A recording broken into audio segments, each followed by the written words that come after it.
Hebreus 1, o verso 1.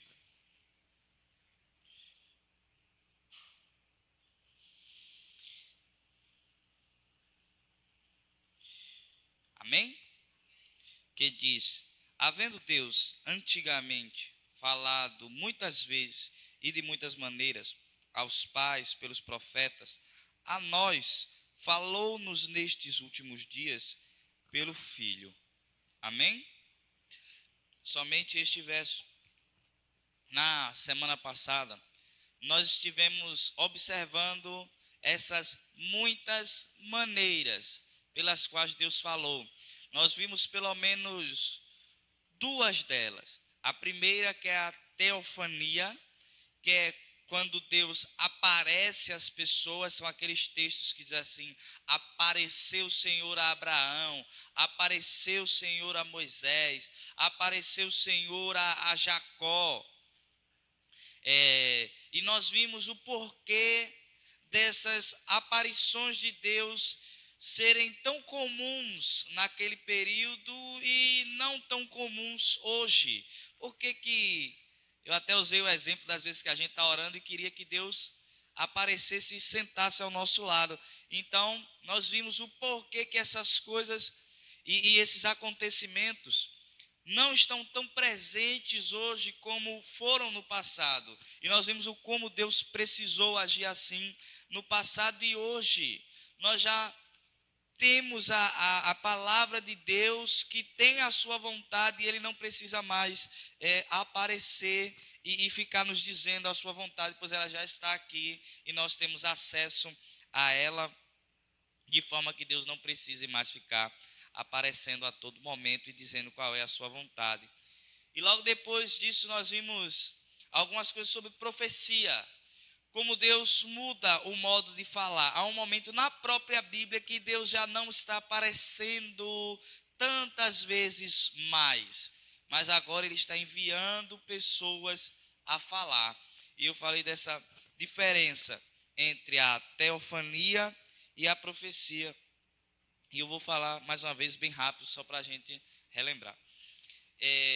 Na teofania, Deus fala claramente e diretamente aos seus servos. Ele não usa alguém para chegar e falar. Ele vai lá e fala diretamente qual é a vontade dele. Nós vimos alguns textos que isso acontece. Na profecia, nós vemos que nem sempre é assim. A mensagem nem sempre é clara. Às vezes os profetas precisam pedir a Deus o discernimento do que aquela mensagem quer dizer. Nós temos o caso de Daniel, que Deus traz uma revelação a ele, e ele precisa ir a Deus e orar para saber qual é a vontade de Deus naquilo que Deus está revelando. Então, há uma mudança. Quando Deus muda o seu modo de falar, da teofania para a profecia, a revelação, ela progride, ela dá um passo à frente. Deus agora não precisa mais ficar aparecendo, porque agora já tem escritura pronta. Nesse momento, já existiam ao menos 5 livros prontos da Bíblia. Gênesis, Êxodo, Levítico, Números e Deuteronômios. E nesses livros já se dava para saber a vontade de Deus. O povo que estava ali pronto a entrar em Canaã, pronto a entrar na terra prometida, já tinha o discernimento da vontade e da palavra de Deus. Bem, e quando passa para a profecia, ao mesmo tempo que a revelação ela progride, ela dá um passo à frente, ela também, em certo sentido, ela dá uma regredida, porque antes Deus aparecia e falava claramente. Agora Ele envia alguém para falar, e às vezes essa mensagem nem é tão clara. Essa pessoa precisa primeiro buscar a Deus, qual é a vontade de Deus, para então repassar a outros. Bem, e nesse momento nós entendemos que Deus agiu assim por causa dos pecados do povo. Nós vemos Israel rebelde várias vezes. Então, isso, de certa forma, revela uma disciplina de Deus sobre o povo. Não está tão próximo do povo porque ele é santo e não condiz ao caráter dele. Está próximo e ou conivente, né, aos pecados humanos. Então, Deus ficar o tempo todo aparecendo ao povo e falando com o povo, mesmo o povo em rebeldia, isso traria para o povo uma ideia de conivência, que Deus estava tudo bem, eles continuarem pecando e errando, e Deus sempre aparecendo e falando com eles. Eles iam perder a noção de santidade de Deus, e Deus então se afasta e começa a enviar pessoas que falassem com ele, pecadores instruindo outros pecadores. Bem, e nós vimos também que Deus tinha um propósito ao fazer isso, ao deixar de estar aparecendo e agora enviar pessoas para falar. E o propósito de Deus era que Deus não tensionava estar o tempo todo aparecendo aos homens para explicar as coisas. O propósito era aparecer e falar tudo o que fosse necessário de uma única vez, para que tivéssemos esse registro e Deus não precisasse repetir o que ele já falou. Após a revelação na Escritura ficar pronta, não haveria mais necessidade de aparecer novamente, Deus aparecer novamente. Então, o modo profético, o modo revelacional de Deus, profético, ele inicia-se em Moisés e caminha até Malaquias. De Moisés até Malaquias, Deus vai falar exclusivamente, normativamente, por meio de profetas. Deus vai enviando profetas, enviando profetas, enviando profetas. Por mais que o modo pelo qual Deus ensinasse a sua palavra ao seu povo fosse os sacerdotes, quando os sacerdotes vinham a errar e se conduzir, e conduzir o povo erroneamente, Deus enviava profetas para dizer que o povo estava se desviando da vontade dele. Então, nesse momento, nós vamos encontrar Josué na categoria de profeta, Elias e Eliseu, Samuel, Davi, Natã, Isaías, Jeremias, Ezequiel, Daniel, Oséias, Joel, Amós, Obadias, Jonas, Miqueias, Naum, Abacuque, Sofonias, Ageu, Zacarias e Malaquias.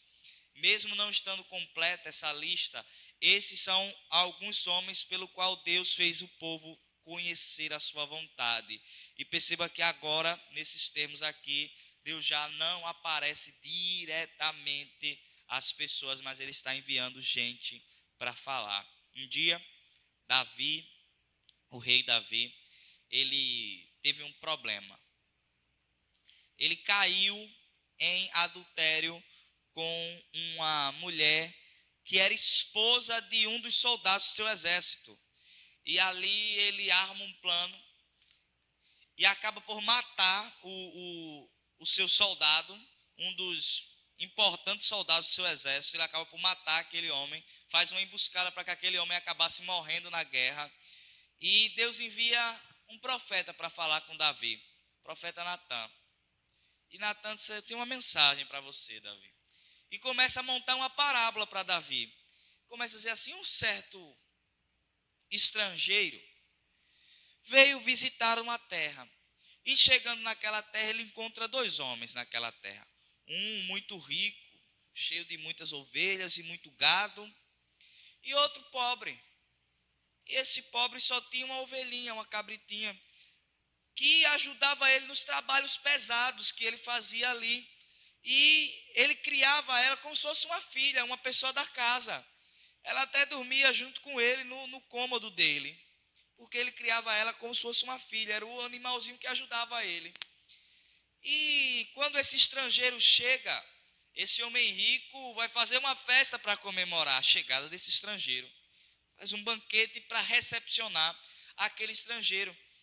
E ele tendo muito gado, muitas ovelhas, muitas cabritos, muito gado que ele poderia trazer para fazer o banquete para aquele estrangeiro, ele manda buscar a cabritinha daquele outro pobre que só tinha ela. O que é que merece Davi? Um homem que faz uma coisa dessa. Davi diz assim: um homem desse merece a morte. É digno de morte. Dize-me agora quem é esse homem, que eu não pouparei a vida dele. E o profeta Natã diz assim: esse homem é você, Davi. E Davi diz: eu? Você?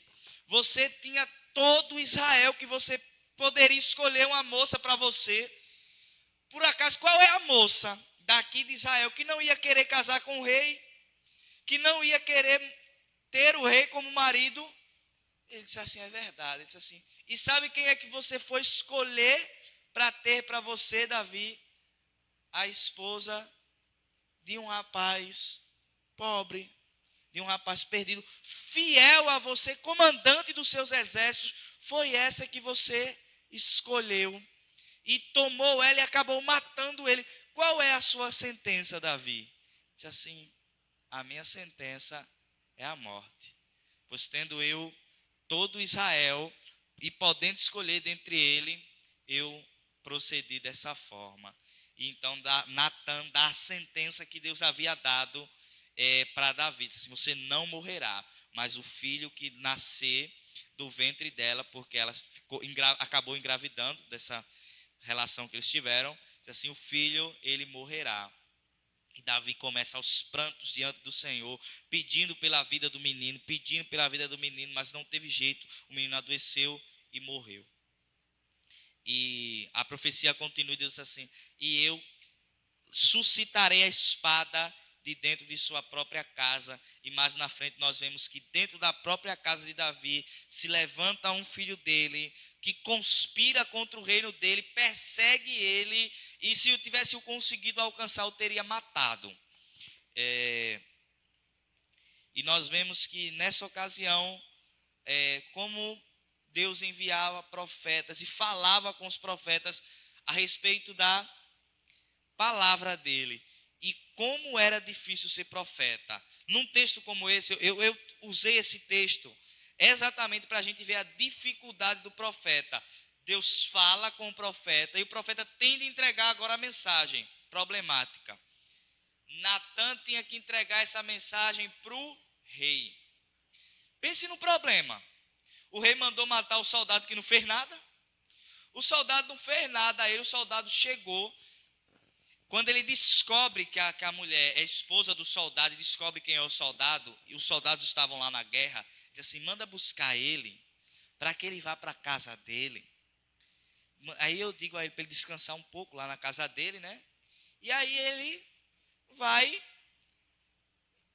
ter o momento dele com a esposa dele, e quando o menino nascer, ele vai pensar que o menino é dele, né? E acabou-se a história. O soldado vem e diz assim, eu não vou para casa. Não vou para casa de jeito nenhum.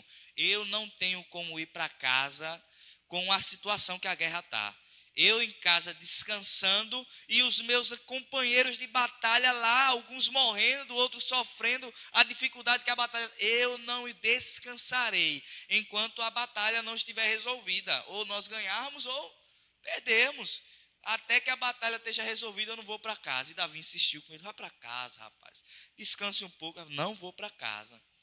E acaba que Davi diz assim, então volte para a guerra. E eu vou dar uma carta para o comandante geral lá, que era Joabe no momento. Uma estratégia para ele aqui, para ele proceder lá na guerra. E envia a carta. E o soldado fielmente vai, entrega a carta ao seu comandante. E a carta era a sentença de morte do soldado. Davi diz assim, quando a guerra tiver no seu momento mais intenso, coloque esse soldado de frente naquela batalha. Coloque ele na linha de frente. Então, o comandante vai e faz exatamente como Davi mandou. E o rapaz morre.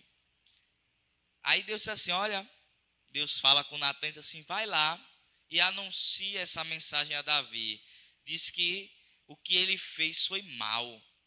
O que ele fez foi algo terrível e perverso. Uma loucura foi feita no meio do povo. E quem fez essa loucura foi o rei. Vai lá e entrega essa mensagem a ele.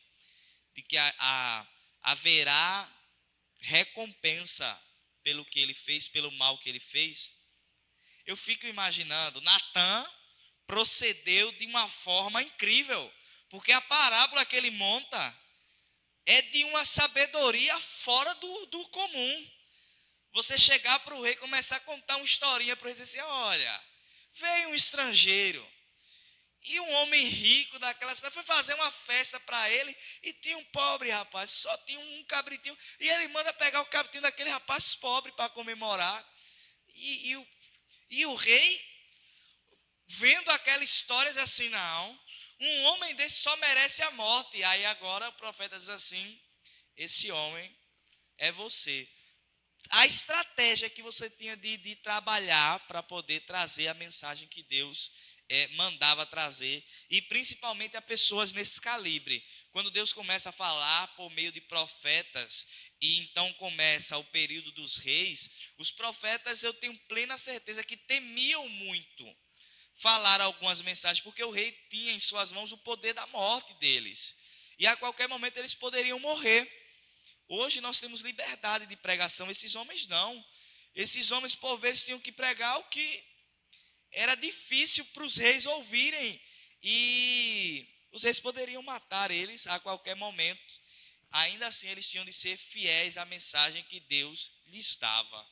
Ainda assim, então nisso nós entendemos a dificuldade que era o período profético.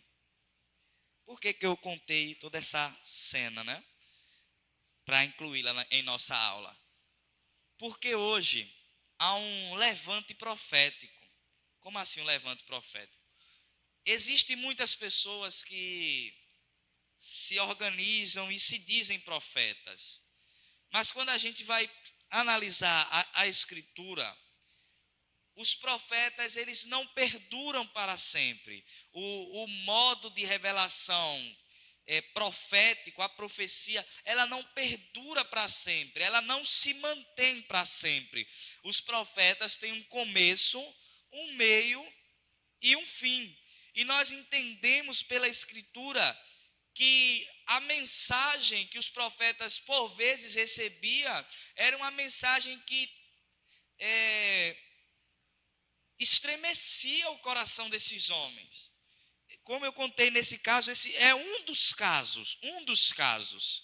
Tem também o caso de Jeremias, que Jeremias recebe profecias do Senhor e prega aquelas profecias ao povo, entrega a vontade de Deus ao povo e começa a orar pelo povo, dizendo para Deus ter misericórdia, porque Deus havia revelado a Jeremias que o povo seria aprisionado e passaria por dias terríveis, de cativeiro, de desterro, serem levados a outro lugar.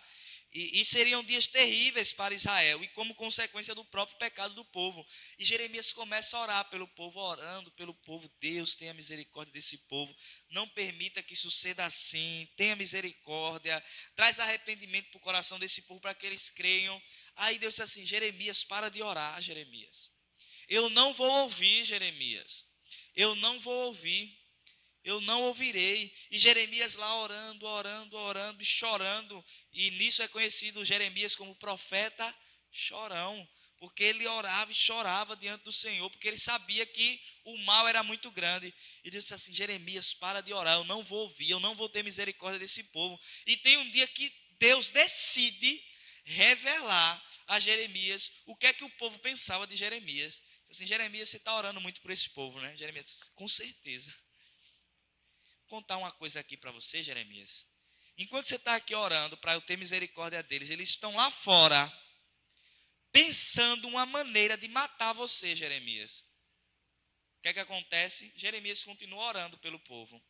A mensagem que os profetas recebiam, por vezes, eram mensagens que machucavam eles muito, para que eles transmitissem a palavra de Deus. Houve muita oração, houve muito choro, houve muito sangue derramado, houve muita tristeza e lamento para que esses homens conseguissem entregar a palavra de Deus.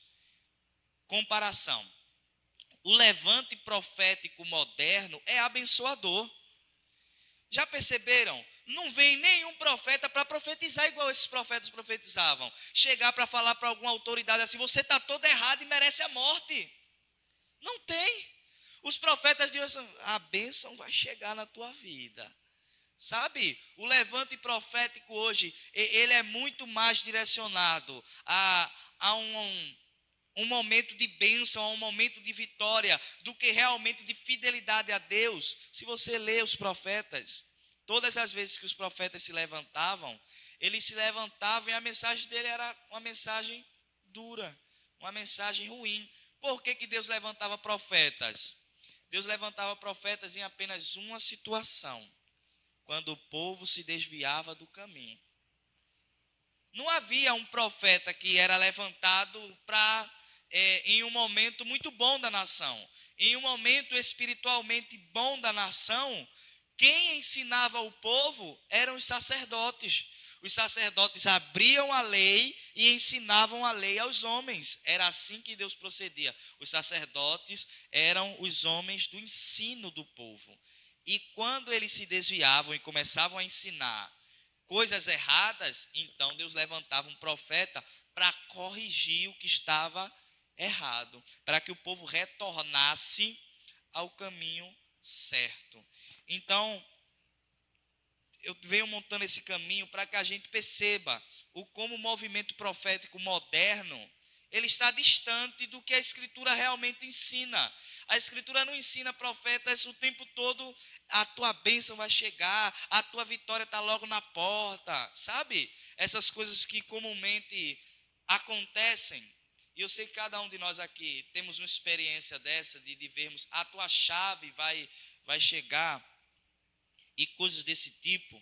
Bem, não é assim que os profetas procediam. Percebem como era antes com os profetas reais e como é hoje com os profetas que se autonomeiam profetas? E nós concluímos a aula passada falando daquela folha em branco entre Malaquias e Mateus. E eu falei que aquela folha em branco está ali na página não em vão, mas ela tem um motivo de estar ali. E essa página em branco, ela representa uma pausa na atividade profética. É quando Deus para de enviar profetas. Deus não fala com homem nenhum mais. Deus cessa de falar. O último é Malaquias. Deus fala com Malaquias e diz que mais na frente vai enviar o Salvador, vai enviar Jesus Cristo, que é o anjo da aliança, aquele que virá e limpará o povo dos seus pecados. E Deus cessa de falar. Durante 400 anos perdura o período chamado de silêncio de Deus, o momento em que Deus fica calado. O período perdura durante aproximadamente 400 anos. E durante esse período, Deus não deu sonhos, visões, revelações, enigmas, profecias, nem diretas, nem indiretas, nem mesmo apareceu a ninguém. Nada. Deus ficou em silêncio. Ninguém falou mais nada ao povo. Nenhum profeta mais foi enviado. E esse período foi o momento ideal para se estudar a Escritura que já existia, e não um momento para que mais coisas fossem acrescentadas. Foi um momento em que eles pararam e começaram a estudar aquilo que eles já tinham. E nesse momento, eles iam ter agora os 39 livros do Antigo Testamento. Eles iam ter todos os livros do Antigo Testamento completos. Quando Deus fala com Josué, dizendo a Josué: medita no livro desta lei de noite, que eles não se apartem da tua boca, para que você proceda bem, seja bem sucedido no trabalho que ele iria fazer. Naquele momento, quando Deus fala com Josué, Josué tinha ali os 5 primeiros livros da Bíblia. Agora, entre aquela página em branco da Bíblia, eles vão ter todos os livros do Antigo Testamento para eles estudarem. É nesse momento, entre o século III e o século I antes de Cristo, que nasce um compilado bíblico chamado Septuaginta, que é quando a Bíblia é traduzida da língua hebraica para o grego. A Bíblia agora passa daquela língua que estava se perdendo e passa para uma nova linguagem, passa para a língua grega, que vai se tornar um pouco mais na frente a língua nativa dos povos. Os povos vão começar a falar em grego. E a Bíblia, nesse momento, ela começa a ser estudada e transliterada. Ela passa para uma nova linguagem, a linguagem usual que o povo vai ter. E após o silêncio de Deus, esse momento de silêncio de Deus, nasce João Batista. E nele finda-se o período profético. É quando Deus acaba com a profecia. Não haverá mais profecias igual antes. O período profético finda-se em João Batista. Mais uma vez haverá uma mudança de modo de revelação. Começou na teofania, Deus falando, aparecendo às pessoas, manifestando-se às pessoas. Depois disso, vem as profecias. E pelas profecias, Deus trazia sonhos, enigmas, revelações. As profecias eram de N maneiras. Deus podia falar de qualquer forma com os homens. Podia ser um sonho, podia ser uma revelação, às vezes uma visão, e assim por diante, para ele falar a profecia dele. Como no caso de José, né? Deus queria revelar a vontade dele a José, e o que é que ele fez? Deu sonhos a José. E revelou ali a vontade dele, que a vontade dele era levantar José para cuidar daquele povo, que era o povo de Deus. Bem, então, estabelecendo que João foi o último profeta, não existem mais profetas hoje. No Novo Testamento, nós vamos encontrar algumas pessoas sendo chamadas de profetas. Um desses homens é Ágabo, que ele profetiza para Paulo, dizendo que Paulo vai ter as mãos e os pés amarrados e vai ser preso e vai sofrer muitos açoites em Jerusalém, porque Paulo estava estava decidido a retornar para Jerusalém. Ele disse assim, olha lá, você vai sofrer muito. E Paulo, ao invés de acatar aquela mensagem com muita confiança, ele olha para o profeta e diz assim, não impeça o meu coração, não me surpreenda, não. Eu estou disposto a enfrentar açoites e até mesmo a morte por Cristo. Paulo repreendeu o profeta, alguém que veio trazer uma profecia para Paulo. Então nós vimos que no Novo Testamento o ministério profético já não é tão parecido com o ministério profético do Antigo Testamento. No Antigo Testamento os profetas eram inquestionáveis. A mensagem que eles traziam não tinha erro não. Se ele dissesse assim, vai chover, chovia. Se eles dissessem como Elias disse, não vai chover, não chovia. A mensagem era inerrante. Eles não erravam. O que eles diziam acontecia plenamente. Bem, e agora nós vamos para o fim. Se Deus não fala mais por teofania e nem por profecia, como é que Deus fala? O que é que o texto de Hebreus diz? Havendo Deus antigamente falado muitas vezes e de muitas maneiras aos pais pelos profetas, nestes últimos dias nos falou pelo Filho. Ele, Jesus Cristo, é a forma final da revelação de Deus. Se antes, quando Deus passa da teofania para a profecia, o modo de revelação de Deus se torna indireto, ou seja, Deus não fala mais diretamente, mas envia alguém. Agora, nesse momento, a revelação chega ao seu ápice, porque agora não é mais Deus enviando alguém, e nem Deus aparecendo de alguma forma, como nós vimos, como uma sarça, como uma coluna de fogo, como uma nuvem, não. Agora o próprio Deus se torna um de nós e vem ao nosso encontro falar com Ele. Se nós quisermos saber algo sobre Deus, nós devemos olhar para Cristo. Nele nós temos a expressão exata do ser de Deus. Se nós quisermos saber o quanto que Deus é amor, nós devemos olhar para Cristo e nós saberemos o quanto que Deus é amor. Se nós quisermos saber o quanto que Deus é justo, é só nós olharmos para Cristo e nós veremos o quanto que Deus é justo, pois em Cristo nós temos a revelação máxima de Deus. em Cristo, Deus fala e age diante dos nossos olhos, em nosso meio, na nossa terra, pisando no nosso chão, comendo na nossa comida, respirando do nosso ar, falando na nossa língua, Deus condescendeu em descer, em baixar de sua glória até nós, descendo até o nosso nível para falar conosco. Jesus é o ápice da revelação. Ele é a revelação final. Não haverá outro após ele. Não haverá outra forma de Deus revelar ele tão perfeitamente do que Cristo. Em Cristo, Deus revela-se ao homem plena e completamente. É quando tudo o que precisamos ver e saber a respeito de Deus aparece.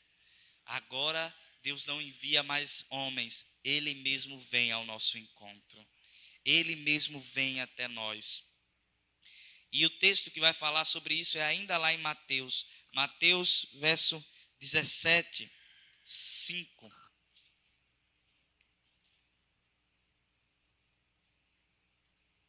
Esse texto é importantíssimo e dificilmente a gente vê alguém pregar nele. Vamos ler a partir do verso 1. Mateus 17, a partir do verso 1. 6 dias depois, tomou Jesus consigo a Pedro e a Tiago e a João, seu irmão, e os conduziu em particular a um alto monte, e transfigurou-se diante deles, e o seu rosto resplandeceu como o sol, e os seus vestidos se tornaram brancos como a luz. E eis que lhe apareceram Moisés e Elias falando com ele. E Pedro, tomando a palavra, disse a Jesus: Senhor, bom é estarmos aqui. Se queres, façamos aqui 3 tabernáculos, um para ti, um para Moisés e um para Elias. E estando ele ainda a falar, eis que uma nuvem luminosa os cobriu, e da nuvem saía uma voz que dizia: Este é o meu filho amado, em quem me comprazo, escutai-o. E os discípulos, ouvindo isso, caíram sobre os seus rostos e tiveram grande medo. E aproximando-se Jesus, tocou-lhe e disse: Levantai-vos e não tenhais medo. E erguendo eles os olhos, ninguém viram senão unicamente a Jesus. Ok? O que aconteceu aqui? Jesus subiu com esses discípulos para esse monte e lá Jesus decidiu demonstrar sua glória a esses homens. E Jesus se transfigura diante dos olhos dele e mostra a sua glória para eles. E enquanto Jesus está se mostrando glorioso a eles, revelando-se quem ele é a esses homens, aparecem ali Moisés e Elias. Isso aqui é... Por que Moisés e Elias aparecem ali? São as figuras mais importantes do Antigo Testamento. Moisés é a figura mais importante porque quando nós lemos a Bíblia, por vezes, aparece a seguinte afirmativa: está escrito na lei de Moisés. Moisés é o representante autorizado da lei. Todas as vezes que se fala do termo lei, lembra-se de Moisés. Ele é uma das figuras mais importantes do Antigo Testamento. E quando ele aparece, ele vem representando a lei, aqueles 5 primeiros livros, aquelas 5 primeiras instituições de Deus, aquela primeira fala de Deus aos homens. Moisés está ali representando a lei. E Elias está do outro lado, representando os profetas. Dentre os profetas do Antigo Testamento, Elias é o mais destacado entre eles. Então aparece Moisés como representante da lei e Elias representante dos profetas. E os discípulos olham aquilo e dizem assim: vamos fazer uma tenda para os 3, para que eles fiquem entre nós. E Deus se interpõe. Deus aparece como uma nuvem entre eles, se interpõe ali e diz assim: não, esse é o meu filho amado, escutai-o, ou a ele ouvi. O que é que Deus estava dizendo? Não mais a lei e não mais os profetas. Escutem o meu filho, ouçam o meu filho, deem ouvidos a tudo que o meu filho disser. E nesse sentido, o próprio Deus estava mostrando a quem eles deveriam ouvir a partir de agora. Não mais um profeta, não mais alguém como Moisés, mas agora o próprio Filho. E eles compreendem isso. Ou seja, aquilo que a lei não conseguia explicar e aquilo que os profetas não conseguiram dizer, o Filho de Deus iria revelar, iria falar com os homens. E é exatamente o que o texto de Hebreus está dizendo. Quando nós lemos Hebreus assim, havendo Deus antigamente falado muitas vezes de muitas maneiras aos pais pelos profetas, nestes últimos dias nos falou pelo Filho, a quem constituiu herdeiro de todas as coisas, pelo qual também fez o universo. Ele que é o resplendor da glória e a expressão exata do seu ser. De forma que Jesus é exatamente Deus, e Jesus é superior aos profetas e suas formas de falar. Nenhum deles é tão perfeito quanto Jesus é. Por isso, esse modo de revelação é definitivo, pois nunca existiria nada e nem ninguém que revelasse Deus como Jesus o fez. De forma que nenhum sonho é tão perfeito em revelar a vontade de Deus quanto Jesus é. Nenhum profeta é tão perfeito em revelar a vontade de Deus como Jesus é. Nenhum profeta, nenhuma lei é tão perfeita em revelar a vontade de Deus como Jesus é. Por isso que ele é o modo de revelação definitivo. Nele não precisamos de mais nada. Quando temos a Cristo, já temos toda a profecia que necessitamos, já temos toda a vontade de Deus da qual nós necessitamos por termos Cristo. E então, agora vamos também notar as diferenças entre a teofania, a profecia e agora essa última revelação que nós temos e a definitiva, Jesus Cristo. Lembre-se que eu disse que depois que o homem caiu no pecado, quando nós tentamos ver Deus, nós vemos Deus muito turbulentamente na revelação geral. Ou seja, Deus, pelo menos em Salmos capítulo 19 vai ser dito isso, que os céus proclamam a glória de Deus e o firmamento anuncia as obras de suas mãos.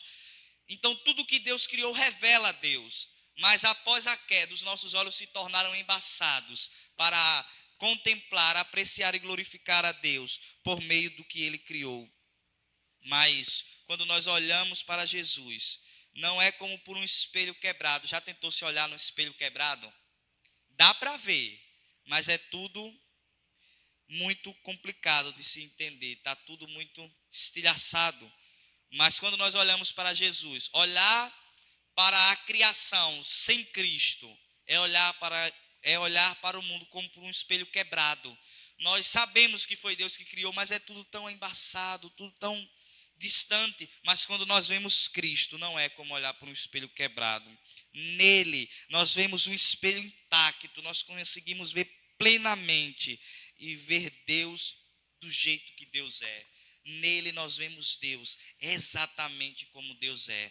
Nele nós vemos o próprio Deus. Como João diz assim, e ele estava no meio de nós e nós vimos a sua glória, glória como do unigênito Filho de Deus. Quando ele olhava para Jesus, ele dizia assim, essa pessoa não pode ser outra pessoa senão o próprio Deus, por causa da glória dele. Outra coisa que existe de diferença, Jesus não é como uma televisão que você observa perfeitamente os atores. Jesus é uma visita do próprio Deus em sua casa. Ele não é alguém distante que a gente vê apenas por uma distância. Não, ele vem ao nosso encontro, ele chega até nós, ele fala conosco. Ele é como se o próprio Deus viesse em nossa casa.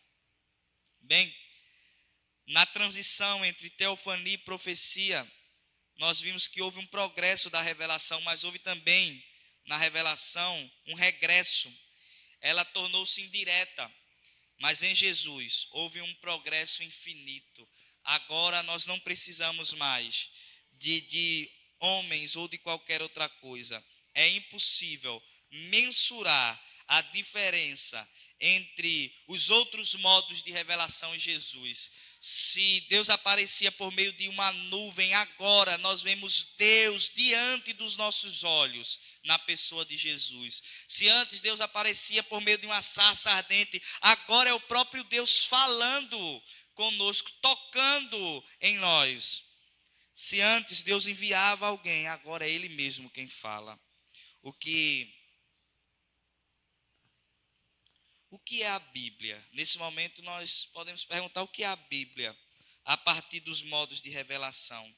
A Bíblia é o registro da revelação especial, que se deu de 3 formas: teofania, profecia e na pessoa de Jesus Cristo. O que é a Bíblia, então? A Bíblia é quando os homens registram, escrevem aquilo que Deus foi fazendo ao longo da história. Deus vinha aparecendo e os homens iam registrando. Deus ia enviando profetas e os homens iam registrando. Agora Deus envia o seu próprio Filho e os homens registram. A Bíblia é o registro da revelação de Deus na história. E tendo o seu momento mais elevado, quando Cristo chega, quando Cristo aparece, temos o ponto mais alto da profecia. Temos o ponto mais alto das revelações, das teofanias de Deus. Temos o próprio Deus, Jesus Cristo, entre nós. A pessoa de Jesus Cristo. Bem, Ele é a forma de Deus revelar-se mais grandiosa, mas também é a forma de Deus revelar-se mais humilhante. Deus se humilhou ao máximo, em máxima esfera. É incalculável dizer o quanto que Deus teve de se humilhar para vir até nós. Ele é o Rei da glória, Criador de todas as coisas, exaltado em majestade, glorificado de noite pelos seus anjos. O Senhor do trono, o Senhor da criação, o Senhor que a todos dá a respiração, a vida e tudo mais. O Deus que mantém a vida, um dia teve que ser carregado nos braços. O Deus que a todos carrega com seu poder, um dia dependeu dos braços de uma mulher. Um dia, o Deus que governa o universo pela sua palavra, não soube falar porque era uma criança. Um dia, o Deus de toda a glória foi cuspido e rejeitado por sua própria criação. Um dia, o Deus todo-poderoso, o Deus do universo, o Deus que por sua palavra disse, haja luz e houve luz, e disse haja terra e houve terra, e disse haja divisão entre águas e haja divisão entre a porção seca, e houve, e chegou e criou o homem. Esse Deus que fez todas as coisas, um dia ele esteve em nosso meio. Um dia ele caminhou nesse chão que a gente caminha.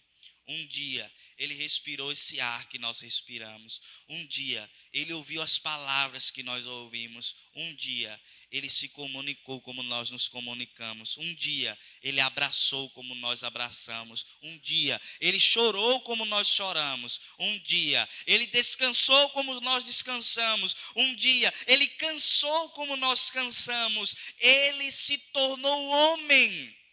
É impensável o que nós estamos mensurando aqui.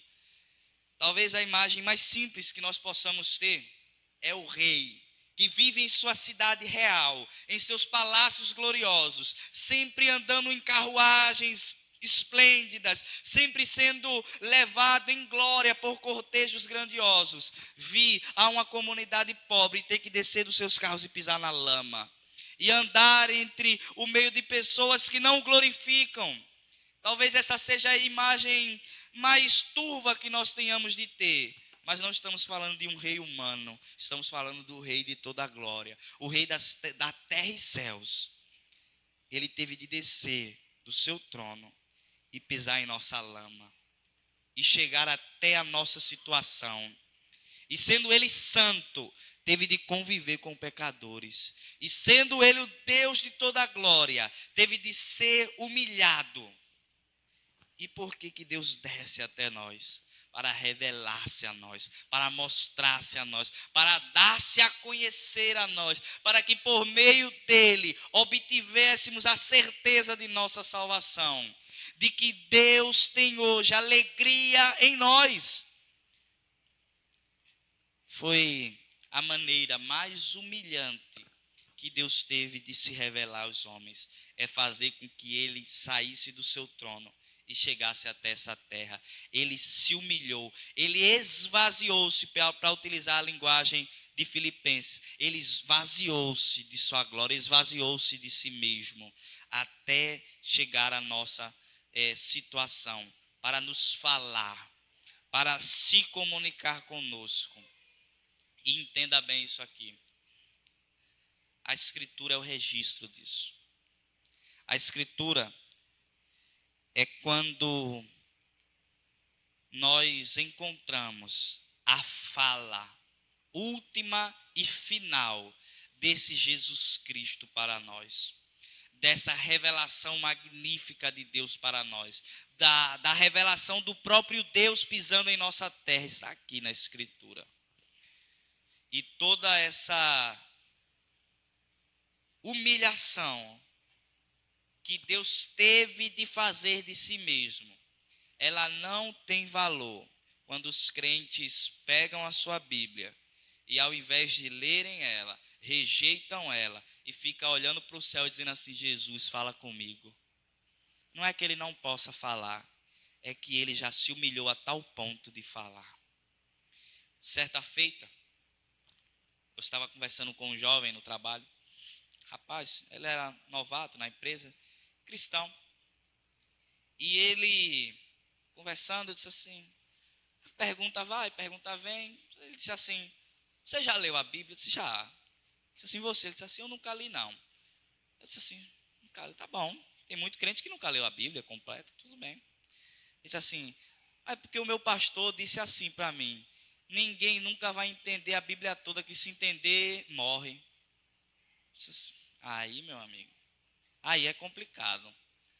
Gente, o próprio Deus desceu até nós, falou na nossa língua, para que nós o pudéssemos compreender, para que nós o pudéssemos entender. Ele não veio como Deus e ficou falando em uma linguagem estranha, não. Ele falou com os homens, ele se comunicou com os homens, ele chamou os homens pelo nome e falou com eles diretamente o que ele queria falar. E ele disse a sua mensagem direta aos homens. Não há um modo pelo qual Deus tenha se revelado que seja tão perfeito quanto Cristo.